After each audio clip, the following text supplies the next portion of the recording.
자, 오늘 예수님의 이 말씀을 통해서 우리의 신앙에 경고하는 말씀이 있고 권면하는 말씀이 있습니다. 오늘 그 목소리를 같이 듣기를 원합니다.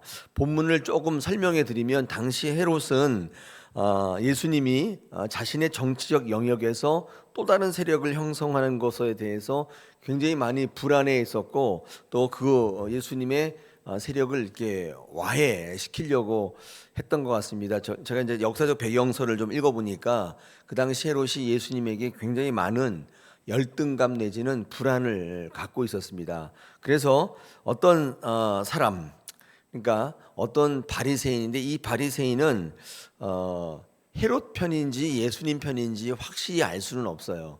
근데 이 바리새인이 예수님께 와가지고 중대한 정보를 알려줍니다. 우리 31절에 나와 있는데, 헤롯이 당신을 죽이고자 한다, 여기를 떠나라, 이렇게 이야기했던 것이죠. 근데 이 말이 정말 예수님을 걱정해서 하는 말인지 아니면 예수님에게 위협을 하려고 하는 말인지는 알 수 없으나, 그러나 뒤에 헤롯에게 여우에게 가서 전하라, 이런 예수님의 말씀을 들어보면 아마 후자에 가까운 것 같아요. 그러니까 예수님을 생각해서 하는 말이 아니라 예수님이 그 사역을 할 수 없도록 백성에게부터 떠나도록 위협을 가한, 겁을 주는 거죠. 그런 말씀으로 해석하는 것이 맞을 것 같습니다. 헤롯은 이런 사람들을 사주해가지고 예수님께 가서 마치 중대한 정보를 알려주는 것처럼 이렇게 해가지고 예수님에게 위협을 가하는 거예요. 헤롯이 너를 죽인다, 떠나라. 그럼 예수님이 겁먹고 떠날 줄로 알았던 것이죠. 이 여우라고 하는 거 있죠. 여우에게 가서 이야기하라, 그렇게 이야기합니다. 그래서 이 여우라고 하는 것은 어떤 뜻이냐면, 이 헤롯처럼 간교한 사람들, 그렇죠. 지금 예수를 생각해 주는 것처럼 정보를 말하지만은 그 뒤에는 예수님의 사명을 꺾고자 하는 계략이 있는 거죠. 이 여우죄요, 간교한 거예요. 32절에 여우라고 한 말은 이제 그런 말입니다. 자, 이때 주님은 뭐라고 말씀하시냐면, 그런 위협이 있었지만은 33절에 보니까 나는 내 갈 길을 가야 한다, 이렇게 얘기하시면서, 지금 내가 하는 이 사역은 내가 선택한 길이 아니라 하나님의 사명으로 나의 의지와는 관계없이 가야 하는 길인 것을 분명히 하세요. 33절에 나와 있어요. 어떤 위협이 있어도 간다, 그런 겁니다. 예수님도 사명이 어떤 것인지에 대해서는 알고 계셨던 것 같아요. 제가 설교 때 말씀드렸죠. 사명에 이 사자에 칼도자가 들어가 있다 그랬어요. 그러니까 칼이 딱 목을 겨누고 있음에도 불구하고, 목숨을 위협하는데도 불구하고 가는 길이 사명이에요. 가다 보니까 이거 아닌 것 같아, 힘들어, 그렇다고 포기하고 그런 건 사명의 길이 아닌 거죠. 사명과 반대말을 제가 한번 고민해 봤는데, 사명과 반대말이 뭘까 있다가 언뜻 떠오르는 말은 취미 뭔지 아시죠? 그러니까 시간 있으면 하고 시간 없으면 안 하고 그런 거잖아요. 학생이 시험 보다가, 시험 볼 때 영화관 갈 수는 없잖아요. 공부해야지. 시험 다 끝나면 자기 취미 생활 하잖아요. 그때는 뭐 영화관도 가고 그러는 거. 근데 그거는 취미. 그러니까 신앙도 두 가지가 있는 거죠. 사명으로 신앙을 하는 분이 있고, 그러니까 취미로 하는 분도 있어요. 그러니까 지난번 새벽기도 때 페라벨 기억하세요? 페라벨이 뭐냐? 워라벨과 똑같은 의미인데 faith and life balance, 그러니까 삶과 신앙이 균형을 맞췄다는 뜻인데 좋은 얘기가 아니에요. 워라벨도 좋은 얘기가 아니에요.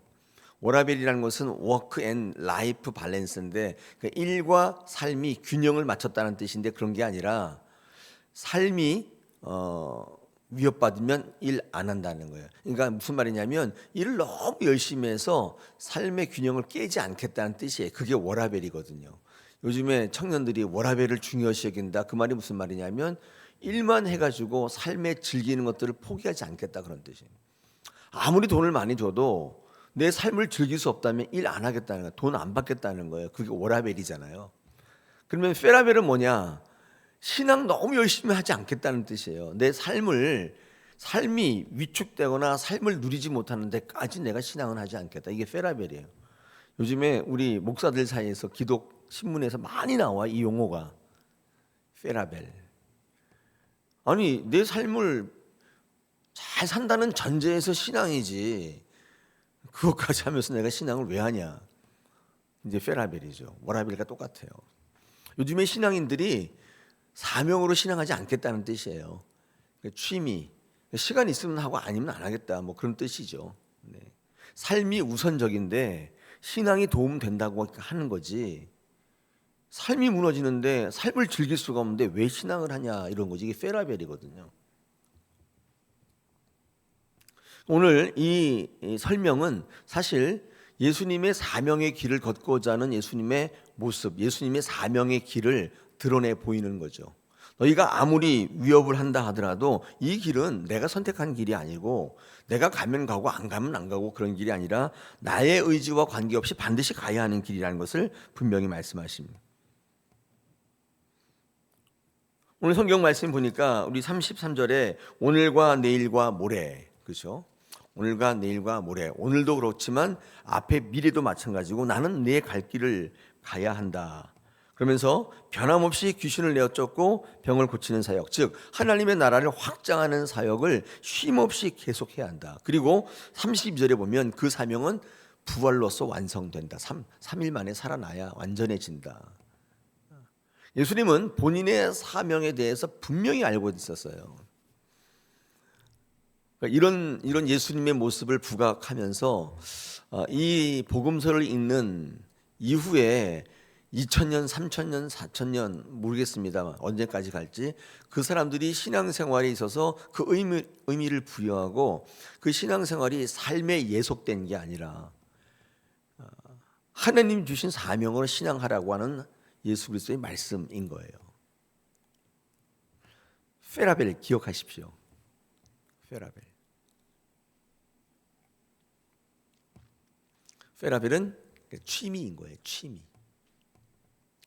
저는 취미 신앙도 나쁘지 않다고 생각합니다. 왜냐하면 아예 그냥 사명 그 신앙의 길이 떠나는 분도 많이 있으니까. 근데 삶이 이렇게 위협받지 않는 상황 속의 신앙이 그게 나쁜가요? 그거라도 있으면 저는 하나님께서 성령께서 역사하실 기회가 있잖아요. 전적인 신앙은 아닐지라도 때마다 시마다 어려움을 가지고 주 앞에 나와서 주님 제가 어렵습니다. 이거 해결해 주십시오. 그건 나쁘지는 않은 것 같아요. 근데 베스트는 아닌 거예요. 굿은 되는데 베스트는 아니에요.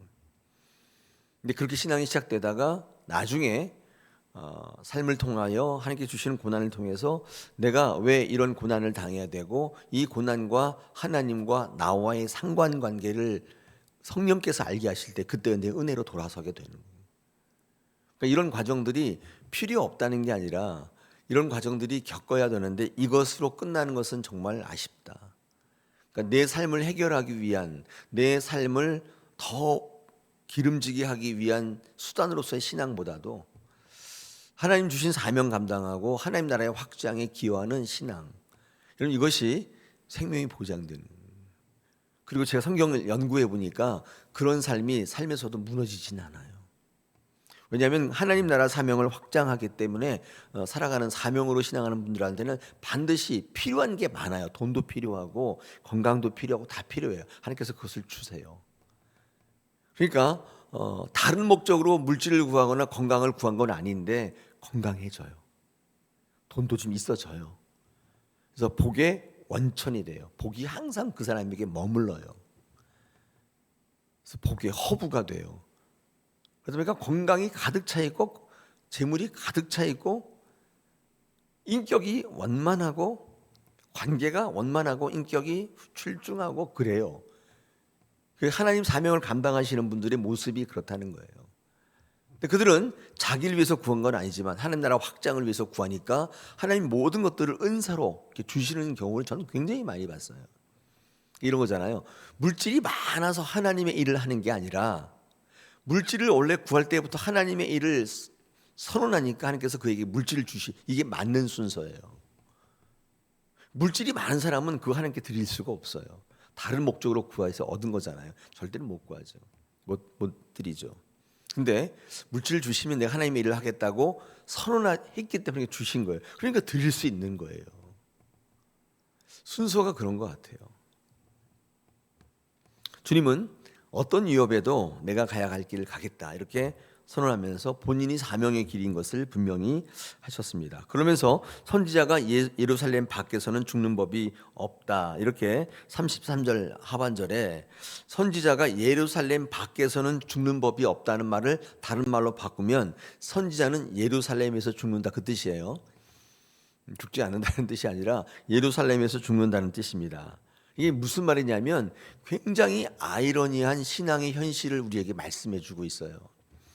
여러분, 예루살렘은 신앙의 중심지이자 성전이 있는 곳으로 하나님의 뜻을 선포하고자 하는 많은 예루살렘의 선지자들이 활동했던 곳이잖아요. 그러면 하나님의 뜻이 선포되니까 어떻게 해야 돼요? 인정받고 대접받아야 되잖아요, 거기서. 그런데 참 아이러니하게 하나님의 말씀을 전했던 선지자들이 박해받고 죽임을 당한 장소이기도 해요. 그게 예루살렘.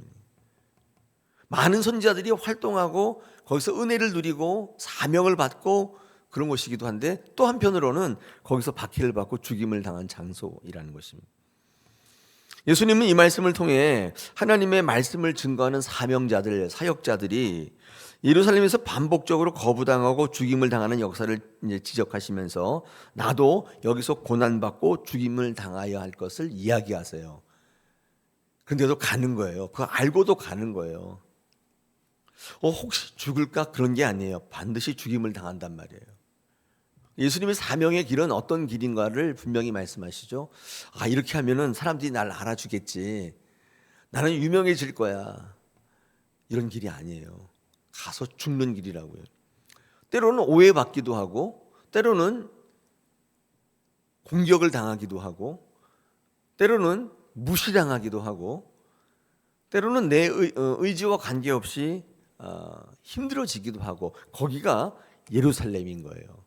은혜를 누리고 사명을 받는 곳이기도 하지만 전 이런 말씀이 굉장히 사역할 때, 제가 목회를 할 때 도움이 많이 돼요. 요즘에 신학생들이 현격하게 줄었거든요. 저희 장신대 빼놓고는 전부 미달이에요. 뭐 어떤 신학교든 다 미달. 그러니까 10명 뽑으면 7, 6명밖에 안 와요. 그러니까 지원하면 다 합격이에요. 시험을 보는 게 의미가 없어졌어요.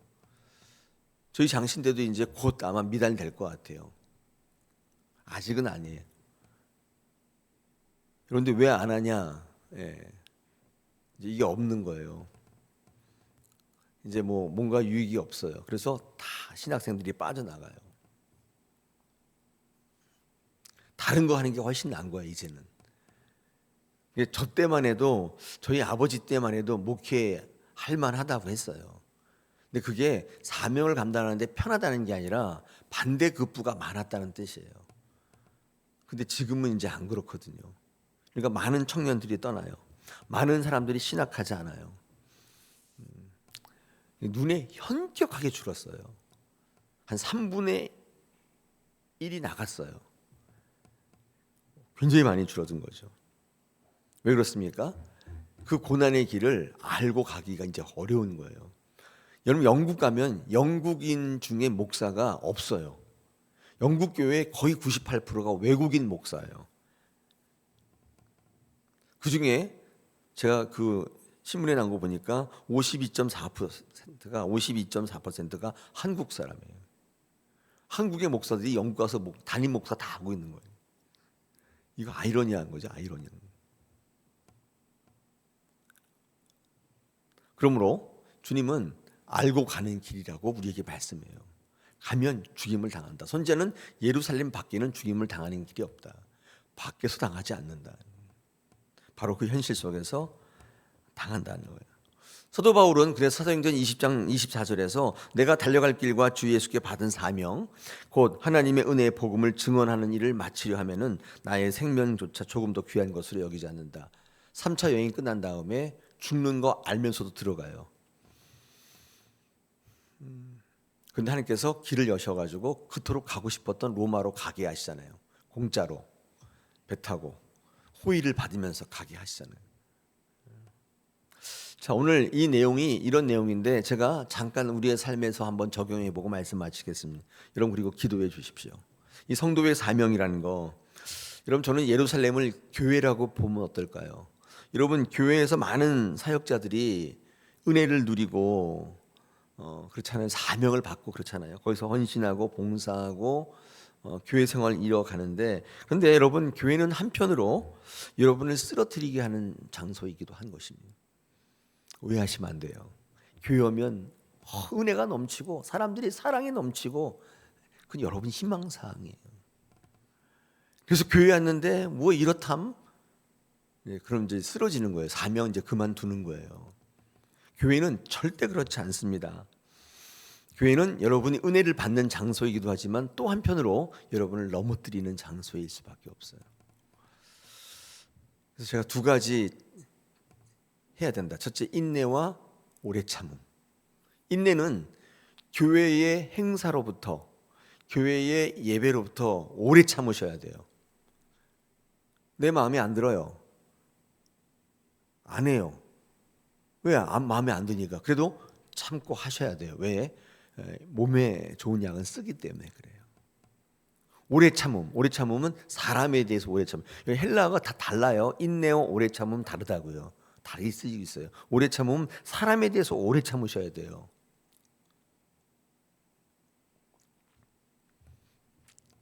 어떤 거 하자 그러면 순종하실 필요가 있어요. 이거 내 마음에 안 드는데 안 해 나는.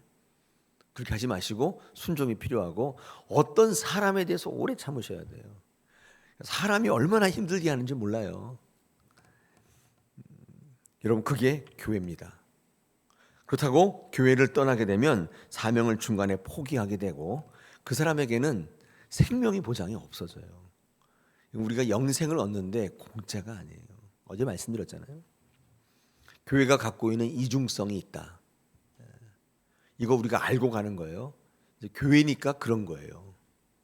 무슨 교회가 이래? 그건 틀린 말이에요. 교회니까 그런 거예요. 회사는 안 그래요. 회사는 다 시험 보고 고만한 수준의 사람을 다 뽑았기 때문에 인격도 그만 지식도 그만 한 사람들이 모여 있어서 그런 법이 별로 없어요. 뭐 거기도 그렇겠지만, 근데 교회는 어떤 시험도 면접도 없이 마구잡이로 받아들였기 때문에 그분이 어떤 분인지를 알 길이 없어요. 오직 주의 은혜로 성화되는 곳이에요. 성화되어 가는 곳이에요. 사람에게 상처받았다고 교회를 떠나고 사명을 떠나는 것은 정말 불행한 일이며, 그분이 잘 모르셔서 그런 거예요. 교회에 대한 기대가 너무 컸던 거죠. 야, 교회는 좀 다를 것이다. 달라져 가는 곳이에요. 그런데 그런 중간에 과도기에 그런 분을 만났을 뿐이에요. 여러분 꼭 기억하십시오. 오늘 예수님께서 이 사명을 말씀하실 때 그 내용, 나는 결단코 네가 위협한다고 해서 그 길을 포기하지 않는다. 부활을 해야 끝난다. 나는 오늘도 내일도 모레도 난 이 일을 할 거다. 내가 내 암탉 새끼를 품고 있는데 뭐가 잘못됐냐? 예수 말씀하시는 거예요. 오늘날 신앙생활하기가 얼마나 어렵습니까? 뭔가 잘해보려고 그러면 또 누가 와서 한마디 하고, 뭔가 잘해보려고 그러면 교회 하는 말이 하는 그 모든 그 행사가 마음에 하나도 안 들어요. 바빠 죽겠는데 뭐 힘들어 죽겠는데 뭐 자꾸 해서 뭐 자꾸 거부하게 돼요. 우리는 알고 가는 길이라고. 우리는 뭐라고요? 훈련 받고 있는 중이에요. 훈련은 쉽지 않습니다. 쉬운 건 훈련이 아니에요. 놀이죠, 놀이. 우리는 훈련 받고 있어요. 그리스도의 군사로, 사역자로 서기 위한 것입니다. 페라벨 기억하세요. 페라벨. 하나님께서 우리의 사명을 통해 하나님 나라를 확장시키시고 여러분의 삶을 업그레이드 시키시고 세상이 흔들 수 없는 사람들로 만들어 가시는 중입니다. 믿음으로 승리하시길 축복합니다.